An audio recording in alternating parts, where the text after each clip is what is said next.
AI level কি আপনারা কি জানেন? আর এই তো চা আর সসেস করে নিয়েছি। এটা হচ্ছে আমাদের আজকে বিকালের নাস্তা। আসসালামু আলাইকুম, রূপাস ব্লগ থেকে আমি রূপা বলছি। কেমন আছেন আপনারা? আশা করি ভালো, আমিও ভালো আছি। চলে আসলাম আরেকটা আমি বড় ভিডিও নিয়ে। আজকে ভিডিওতে শেয়ার করব যে বাচ্চাদের জন্য আমি বিকেলের নাস্তায় কি করছি। তো বিকেলের নাস্তা তো সব মায়ের জন্য একটা ঝামেলা, আজ কী করব, কাল কী করব, পরশু কী করব, তেমন আমারও। তো ঘরে সসেস আছে, এটা আমার ছোটো ভাই আসছিল, ও সেদিন ফ্রোজেন সসেস নাগেটস নিয়ে আসছিলো, সেটাই বাচ্চাদের আজকে ফ্রাই করে দিব। আমি সসেসগুলো চারদিক দিয়ে একটু কেটে নিলাম। কেটে নিলে সসেস ফ্রাইটা সুন্দর হয়, দেখতেও সুন্দর লাগে, আর ফ্রাইটা ভিতরটা খুব সুন্দর করে ফ্রাই হয়। আপনারা কে কীভাবে সসেস খেতে পছন্দ করেন অবশ্যই কমেন্ট করে জানাবেন। আর আজকে সসেস রেডি করার পাশাপাশি আমি আপনাদের সাথে আজকে এআই লেভেল নিয়ে কথা বলবো। চলুন সসেস ফ্রাই হতে থাকুক, আর পাশাপাশি এআই লেভেলটা কি সেটা আপনাদের সাথে আলাপ করি। ফেসবুক একটি অনেক জনপ্রিয় সোশ্যাল মিডিয়া। এখানে বিভিন্ন সময় বিভিন্ন আপডেট আসে।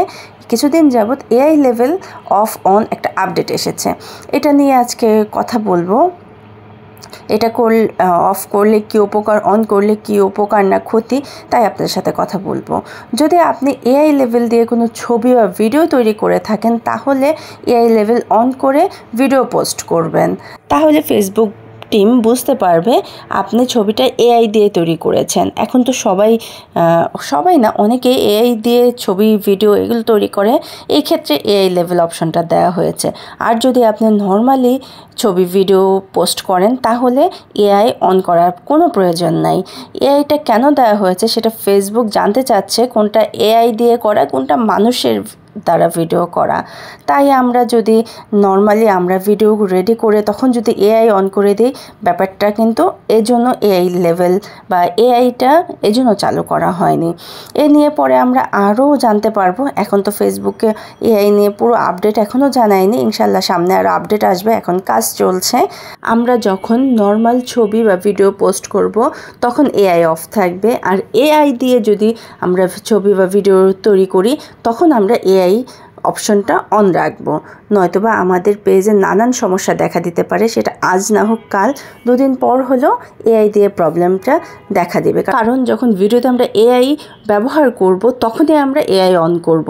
যদি এআই দিয়ে না ব্যবহার করে আমরা নর্মাল ভিডিও করি, তখন আমরা এআইটা অন করতে পারবো না। অনেকেই এআই দিয়ে ভিডিও করছে, আমি দেখছি।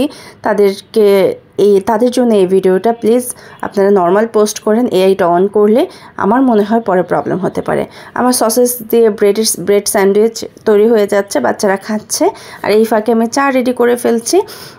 আপনাদের কার বাচ্চা সসেস পছন্দ করে জানাবেন। আমার 2 ছেলেই তো সসেস খুব পছন্দ করে, আর চা করছি আমাদের জন্য। আর সসেসটা আমি যতটুকুই খাই, আপনাদের ভাই তো একেবারেই পছন্দ করে না। আজকে যেহেতু সবাই একসাথে চা খাবো, তাই 4 জন মিলেই চা খাচ্ছি, আর খুব মজার সময় পার করছি। আমার বাসায় যখন চায়ের আড্ডাটা বসে, আমরা 4 জন মিলে চা খাই, তখন খুব সুন্দর গল্প আড্ডা হয়। আমাদের 4 জনের কথাই 4 জন শুনি। আলহামদুলিল্লাহ। আমি ইদানিং ভিডিওতে মাঝে মাঝে ফেসবুক নিয়ে কিছু কথা বলছি। আপনাদের যদি ভালো লাগে প্লিজ কমেন্ট করে জানাবেন, তাহলে আমি উৎসাহিত হব। আমি যতটুকু জানি আমি অতটুকু থেকেই বলি। আমি বলছি না আমি সব জানি, আমি সব কিছু করি। ফেসবুক চালাতে যতটুকুই হোঁচট খেয়ে শিখেছি, তাই আপনাদের সাথে শেয়ার করছি। আশা করি ভালো লাগছে, আর ভালো না লাগলেও কমেন্ট করে প্লিজ জানাবেন। আজ এ পর্যন্তই, আল্লাহ হাফেজ।